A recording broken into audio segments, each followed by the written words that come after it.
There is great trouble on the planet Symbion. Both Dargon and Spydrax have maps which can lead them to a hive. But Empress Devora has seen to it that Dargon's map will force him to take a long and complicated route. This will allow General Spydrax to reach the hive first and lay a trap for Dargon. Even now, as I speak, the evil general is arriving at the foot of the great mountain which contains a lost hive of the ancients. Troops, hold your positions here while I examine the site. I must search hard for the entrance. The ancients hid them well. And be on your guard. Nor and Vipex, the two monsters which guard the hive, could attack without warning. After hours of exhausting searching, Spydrax found the entrance to the hive. This day, General Spydrax was extremely lucky. Nor and Vipex attacked Spydrax right away, but Spiderflyer managed to get behind Nor and drop his venom-coated net on him. Nor was instantly knocked out, so Spydrax had only Vipex left to fight. Backing off quickly, Spydrax drew back his venom-tipped whip and lashed out at the quick-moving Vipex. His first shot was a hit, and Vipex was dazed. Spydrax quickly wrapped his whip around the monster and dragged him under Spiderflyer's net.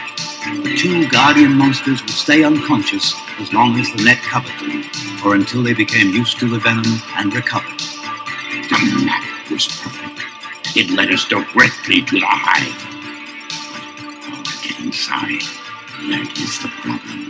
Just stand aside, Spydrax. Scorpia, I didn't know you were here. There are many things I do that you don't know, General.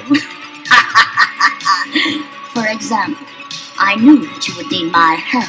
Very clever, Scorpia. You expected less of a Sectaur with my power? Experience has taught me never to underestimate your cunning, Scorpia. Now, Spydrax, let's be nice. Or have you already forgotten you need my help? I have not forgotten, Scorpia. Here is the great door. Try your skill and see if you can find the correct sequence of buttons to push so that we can get inside. With pleasure, Spydrax. Scorpia thought to herself, I have looked forward to such a test of my keeper abilities. Now, let's see. There are so many buttons, but I'm sure there's an order to it. The ancients had an order for everything. My instincts tell me to start from the high numbers and work down in a binary order, omitting the square root of every third number. Scorpia, you've done it. The door is opening. All of the secrets of this hive will soon be in my possession. I shall be unstoppable. Guards, take your positions out of sight. It's almost time for the little surprise party I've got planned for Dargon and his friends. Oh, this will be a day to remember. What a day! Scorpia listened and watched in silence. Her thoughts were focused and intense as she thought to herself. As much as I dislike helping Spydrax, I am always eager to discover what mysteries may be revealed in a hive. I'll just stay in the shadows and see what develops. Because they were hidden in trenches and camouflaged by bushes, Spydrax's troops were almost invisible when Dargon and Dragonflyer arrived at the hive. Dargon had waited atop a nearby mountain ridge until he had seen Pinsor and Battle Beetle charge up over the dusty hills. Then the two brave Sectaurs joined forces. Holding the map in his hand, Dargon led the way. This map is too complicated. I suspect Devora may have changed it in order to confuse me. We'll land over there by the base of that large mountain and search further. Down, Dragonfly. Land over there. It was then that Spydrax sprang his trap. Attack! Attack! Seize the intruders! Look out, Pinsor! It's a trap! I'm always ready for a good battle. You're hopelessly outnumbered, Dargon. Surrender, and I will be merciful. Never, Spydrax. I have seen what happened to others who tasted your mercy. Prepare to fight. My sword and shield of style will protect me. Fight it is. I don't fear you, Sectaur. Swords clanged and shots rang out from the Vengans as Dargan and Spydrex fought sector to sector. Pinsir tried his best to control Battle Beetle, but it was next to impossible. When he sensed trouble, Battle Beetle went berserk and fought with a terrible fury. He and Pinsir managed to subdue all of Spydrax's troops in just a few minutes of hard fighting. Dargan and Spydrax were very evenly matched. They had both dismounted from their telebonded steeds and were fighting on foot now. Spydrax's venom-tipped whip cracked just above Dargan's head. Phew, that was close. Got to get to high ground. No use running, Dargon. This victory will be mine. Don't be so sure, Spydrax. I'm not one of the puny little insects you're used to bullying around. We shall never know who could have won the fight, for just then, Commander Waspax and hundreds of his sting troopers appeared, battle-ready on the near horizon. Dargon! Look behind you! It's Waspax and the sting troopers! Blast! I want to finish Dargon off myself. I wonder why Waspax is here. The general didn't have to wait long for the answer. Commander Waspax was the forward guard of a huge procession. Thousands of workers carried an enormous portable throne. Seated high atop the colossal glittering throne, in all her splendor, sat Empress Devora. Though the Empress rarely left her palace, the entering of a hive was one event that she was not about to miss. She pulled her hood close about her to hide her mysterious face. Amid all the confusion of her arrival, Dargan slipped away from Spydrax and disappeared into the throng. Well, Spydrax, I am here, as all can plainly see. You didn't really think I would trust you to share the power that awaits me in this hive, did you? Ah, Devora, you interrupted me just as I cornered Dargon. He and his friend Pinsir showed up just as you thought they would. I'm glad I had the forethought to order Commander Waspax and his sting troopers to accompany me. You know each other, of course. Of course. We are acquainted. There will be no fighting in my presence, not among my own troops. Is that clear? Yes, Your Excellency.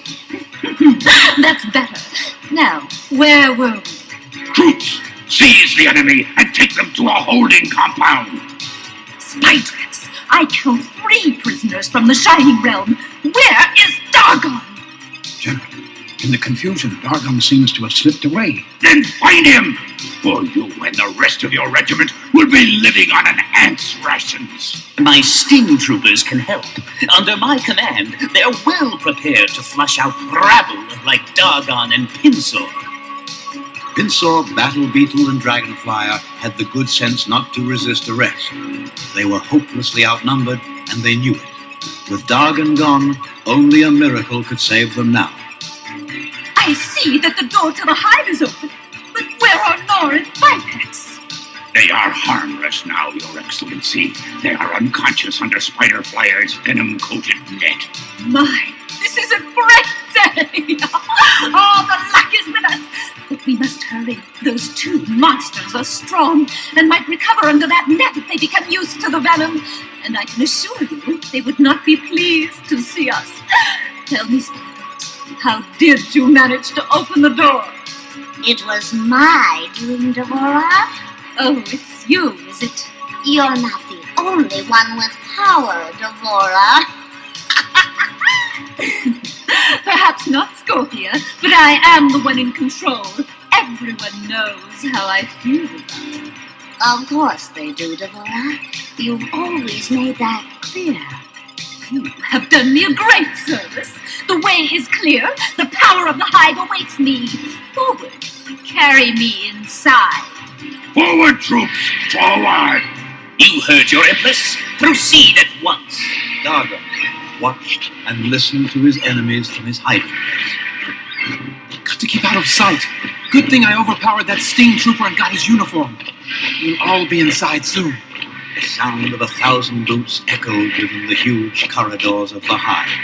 Soon, all were assembled in its main chamber, a cathedral whose vaulted ceilings soared up into darkness. Because of her skills as a secret keeper of the way, Scorpia moved swiftly and surely to the glowing control panel. Ah, After opening the main door, the smaller doors which lead to the lab should be easy. Again, Scorpia's instincts served her well, but to everyone's surprise, no doors were opened, no secrets revealed. Instead, high overhead, the inky darkness began to spark and crackle. Like a million tiny bolts of lightning, the blue and yellow sparks swirled about wildly. Then, appearing through the shower of electrical sparks, came a frightening and amazing sight. Those robed figures, hundreds of them. Who are they? Before anyone could put forth an answer, the ghost-like chorus announced themselves. Visitors, listen carefully and mark our words well. This pre-recorded message will appear to you but once. Look about you. The dust beneath your feet is all that is left of us now. And yes, we know you all. We were once great, but pride was our downfall. We thought we were perfect as the greater powers, and for that we were punished.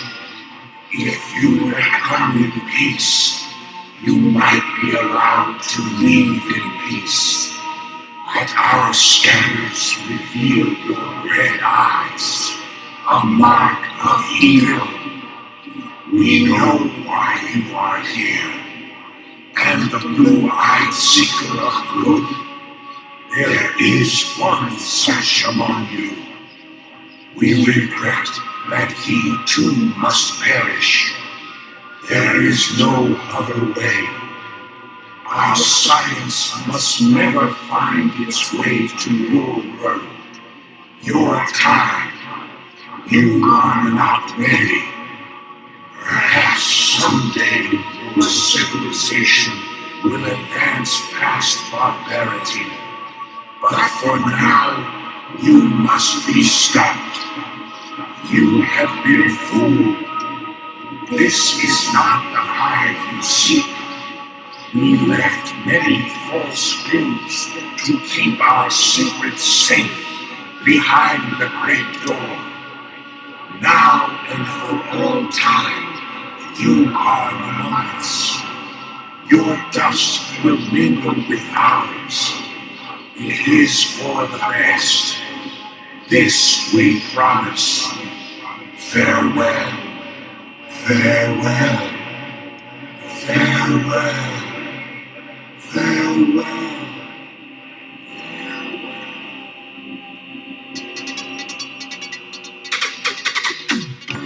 The door! It's closing! Get me out of here! In an attempt to trap the intruders, the ancients had ordered the great door to close. This time, gravity was working for it. It descended much faster than it had risen. You cowards!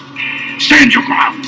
I order it! But his words were not heard above the great din of panic as the troops broke rank and ran toward the closing door.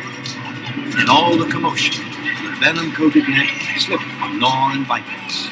They were very groggy when they awoke, and instinctively they moved past the stampeding Sectaurs back into the hive. It all happened so fast. Prince Dargan hardly had time to think. He, too, was running for his life. Then he heard the voice. There had always been something about her voice that seemed to echo in his memory. It was almost as if they had once been close, long ago. My robe! It's caught! Someone save me! Is there no one among you who cares if I live or die? Do I deserve this end? No one turned. No one seemed to care. It was every man for himself. Evil, after all, has always been its own greatest punishment. Only one Sectaur stopped and leveled his bright blue eyes at Devora. Almost against his will, Dargan knew he had to save her. With amazing speed, Dargan rushed back under the heavy stone door, which was now just a few feet above the ground. He grabbed Devora up in his strong arms and carried her to safety. Perhaps you'll be a better person.